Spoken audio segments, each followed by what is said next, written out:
Noah looked in at the house and saw the American flag. He got some chocolate at my office, and it was the perfect way to begin because he is the future, and all that we do is about the future. As we speak right now on the floor of the House, we have the Allies bill, promises made, promises kept to those who helped our men and women in uniform in Afghanistan to have the visas and the opportunity for them to be safe. I've been to Afghanistan 9 times, bringing the best wishes of the American people to our men and women in uniform, and also thanking those who are helped to keep them safe. This is a very important measure in that regard. And then when I leave here, we will be welcoming the King of Jordan, His Majesty King Abdullah, to talk about peace in the Middle East. So it's a busy time. In terms of where we are on this, we have the fact that the bipartisan agreement in the Senate looks like it has prospects to be brought up soon. I don't know when. I hope that it will, because that infrastructure legislation is very important. But I want to talk about our men and women in uniform. We always promise them that we will build them. We will build for them a future worthy of their sacrifice. And President Biden's big Build Back Better initiative does exactly that. Jobs are coming back, going to about 60,000 every 3 days. Wages are rising, paychecks are growing, the strongest rate before the pandemic since 2006. The economy is booming. The CBO, IMF, Federal Reserve, World Bank, OECD, and others all project that we will reach the highest levels of growth in nearly 4 decades, and we'll do that this year. And we need build bold infrastructure investment to build back better jobs. When we ran in 18 and then in 20, we said we were going to lower healthcare costs, have lower healthcare costs, bigger paychecks, cleaner government. That's what we have set out to do and are in the works to accomplish. Jobs are coming back, as I mentioned before. Now, as we go forward, it is important for us to, again, have them pass the bipartisan infrastructure bill. As I said earlier, we don't know when. It's a Senate schedule, but it seems to be imminent, and I hope that it will succeed. I have said, and I repeat, that we will not be, while we are eager for it to pass, we will not be taking it up until the Senate passes the reconciliation bill. And the timing of that, of course, is up to the Senate. As you know, January 6th was a day of an assault on the Capitol that was one of the darkest days in our country's history. It was an assault on our democracy. It was an assault on our Congress. It was an assault on our Constitution, as the rioters tried to undo or prevent us from honoring our constitutional responsibility to ratify, to certify the Electoral College vote and officially name Joe Biden President of the United States. In the time since then, 6 months or more since then, we've tried to have a bipartisan commission. In the House, we passed it. We yielded on many scores in terms of makeup, process, and timing. And it was bipartisan in terms of the committee, and I salute our chairman, Benny Thompson, and Mr. Kafko, the ranking member.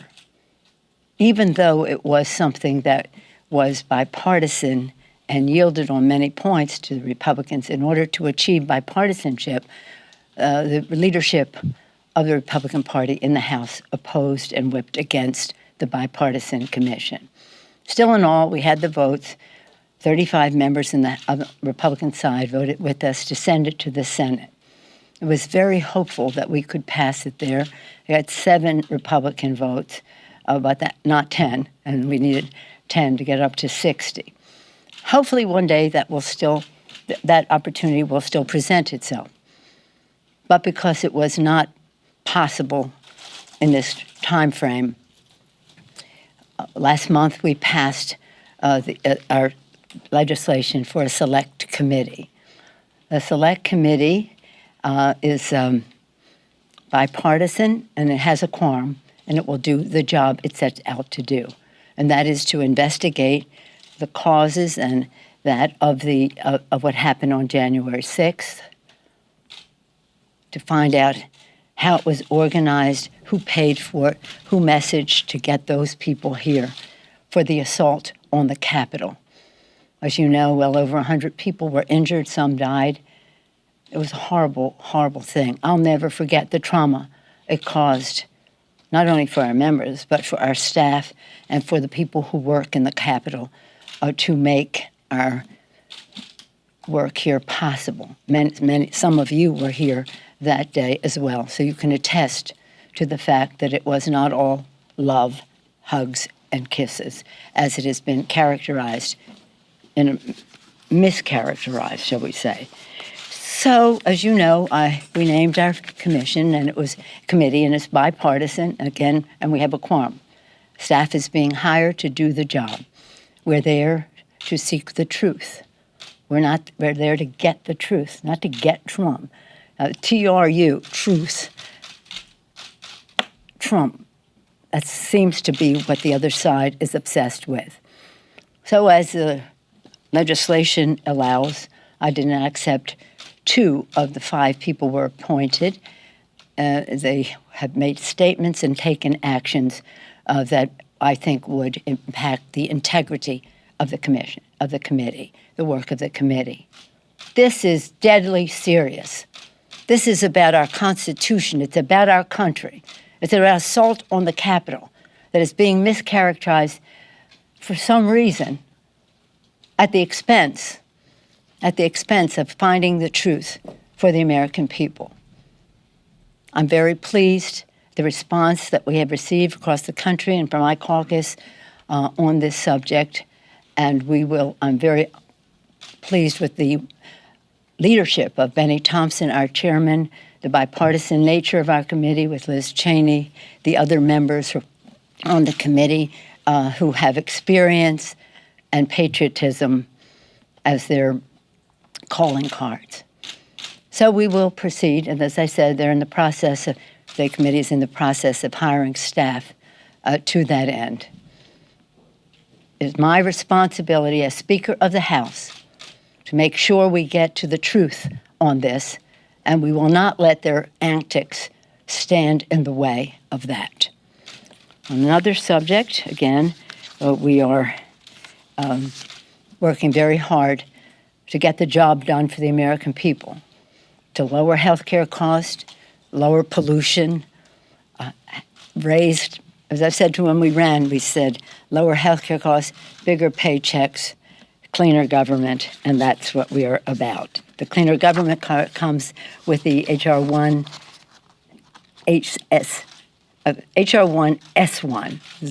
combine them, the Senate resolution, the House resolution to get this done.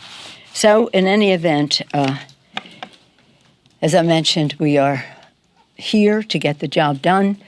We cannot respond to some of the legislation until the Senate acts. As I said, we will not take up the infrastructure bill until the Senate passes the reconciliation bill. With that, I'm pleased to take any questions.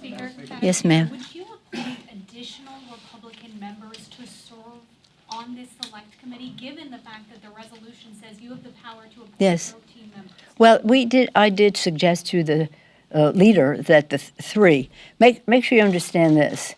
I hear the press saying, well, they didn't vote to accept the Biden. That had nothing to do with it. Right from the start, when the members acted in that way and said they were not going to vote for the certification that Joe Biden was president, I said to the members, do not let that stand in the way of you finding bipartisan agreement on legislation here. I'm not encouraging that at all.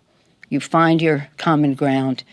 We strive for bipartisanship. So how they voted on that bill is not relevant to how we are legislating. On the other hand, the 2 people that I excluded, so 3 of the 3 that I appointed, one of them voted against the ratification, and the other 2 voted for it.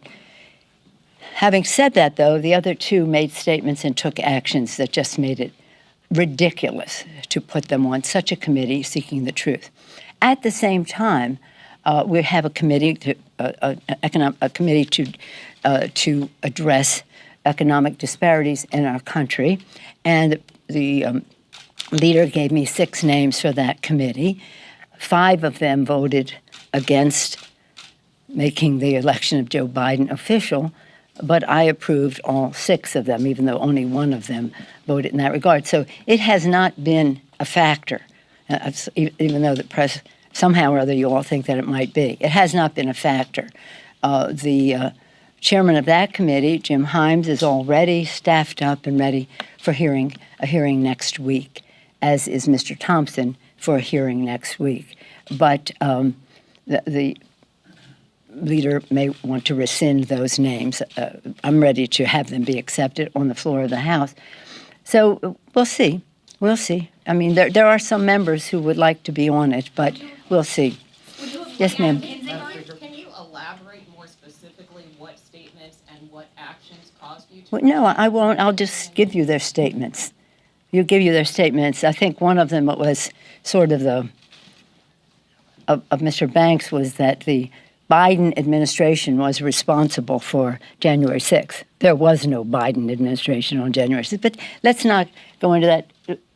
Are you up to date on their statements? I'd like you to see them because they completely just make it impossible for them to exercise judgment. Again, this is about seeking the truth. And it's about as I said in my comment, with respect for the integrity of the investigation, with concern that the American people want to know the truth, and in light of statements and actions taken by them, I could not appoint them. I said that while this may be unprecedented, so was an attack on the Capitol. I'm not going to spend any more time talking about them. Madam Speaker, Yes, Shed. Thank you. So on the bipartisan question about this committee, and Ms. Cheney, you said this is bipartisan. You know, when you talk and poll Republicans, many of them believe that, the election was stolen from him and so on. How do you convince people on the other side of the aisle that what's going to go on in this committee is going to be bipartisan and truly get to the truth? Yeah. They're already predisposed. It's not even, it isn't even bipartisan, nonpartisan. It's about seeking the truth, and that's what we owe the American people. And probably the biggest incentive for that is that the less partisan it is, the more it will be accepted by the American people.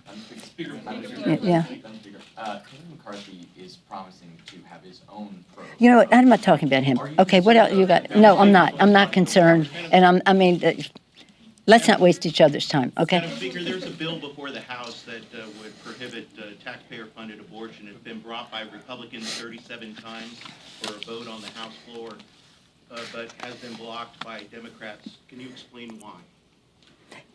It has been blocked by Democrats? Well, it has been blocked for a vote, to allow a vote on the House floor.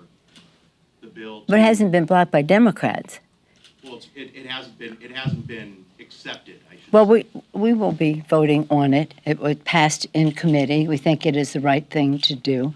It is something that many of us have been concerned about for a long time as an issue of health, as an issue of fairness, and we'll send the bills over to the Senate. We'll see. It may be. No, I'm sorry. I think you misunderstood. It's a bill to prohibit taxpayer-funded abortions, to have money go to taxpayer-funded abortions. Well, that's in the law for Medicaid. You're talking about Medicaid. That's in the law. What we have in our bill is to overturn that. There's no need to have that. That is the law now. And the reasons why to have it overturned? Because it's an issue of health of many women in America, especially those in lower income situations and in different states. And it is something that has been a priority for many of us a long time as a devout Catholic and mother of 5 in 6 years. I feel that God blessed my husband and me with our beautiful family, 5 children, 6 years almost to the day. But that may not be what we should, it's not up to me to dictate that that's what other people should do. And it's an issue of fairness and justice for poor women in our country. Yes, ma'am. Given how divided the country is at this point, do you risk half the American public not believing what the committee finds with your findings in the select committee? And also, can you talk about Liz Cheney's role now after Leader McCarthy's move of withdrawing his members? Well, no. In fact, I don't accept your stipulation that half the country is there is a percentage of the country who is in denial about COVID and getting vaccinated, and it's sort of the same crowd but overwhelmingly, if you look at the polls, and if that's what your measure is, they want to know the truth. Is it like in the 70s that people want to know more about what happened on January 6th? And 59% of Republicans, according to the polling that came out this morning, think we need to know more about what happened on January 6th. I think that to take this to the end, these people are going to act up, cause a problem. And people said to me, put them on, and then when they act up, you can take them off. I said, why should we waste time on something as predictable? The Republicans that they put on will have their own point of view. Nobody's saying that it all should be one point of view going on the committee. But it is when statements are ridiculous and fall into the realm of you must be kidding, there's no way that they're going to be on the committee. Okay, I got to go. Accounts for the rightward shift of Latino voters in the 2020 election, and should the Democratic Party be preparing to appeal to the demographic differently in the midterm? Well, you want to talk politics? Yeah, obviously the Latino community is the future of America. If you actually study the numbers, there was a very strong vote for Joe Biden in that. The message, part of our issue in the last election was that we could not go door to door. We could not go door to door to get out the vote. We will be able to go out to door next. But regardless of that, we should be paying a great deal of attention. And I'm so proud of our Congressional Hispanic Caucus for the work that they do in the Congress to bring the concerns of the community into a priority place in our debate and our discussion, and that their communication is helpful to us to understand more fully what some of the issues are. Some of the issues you are newer issues to the discussion. The Latino community is a young population. It's a young population, and we really have to reach out better to young people as well as the Latino community. But I have to go to the floor because I have the King of Jordan coming right now. Should Dr. King's I Have a Dream speech be required to be taught in public schools across the country? There's an effort in Texas to strip that from being part of the curriculum. Should it be required? What is taught in the curriculum in schools is a local decision. That's just the way it has been. I think it is a sadness for the children if they are not able to hear or learn about that speech because it is so inspirational about our country. It's not partisan, it's patriotic, it's fair. You remind me that this weekend we had the privilege, many of us, to go to San Diego for the launching of the ship named for John Lewis. It was such a beautiful occasion. And I recalled when I made my speech I recalled that 2 years ago, around this time, the end of July, a little bit later, John Lewis and the Black Caucus and I went to Ghana. And we went to where the door of no return, where the first slaves that came to the United States 400 years ago, well, to America, it wasn't the United States yet, went through that door of no return and got on those death ships. If they survived, slavery was their destination. It was just so tragic. And John, you should have seen the reception he received. It was so beautiful there. But John said to us, this is as much a part of American history as the walk over the Selma Bridge, because this is how people came. And what he did say, and I'll close with this, he said, we may have come to America on different ships, but now we're in the same boat. And that's how we view this. We're in the same boat of America for a more perfect union. He's such an inspiration to us, as was Dr. King. Mr. Clyburn has it, I think, constantly going in his office, because no matter how many times you hear the speech of Dr. King, it continues to inspire, strengthen, and keep us focused on our purpose, that we're all on the same ship. Thank you all. Thank you. Thank you. Thank you.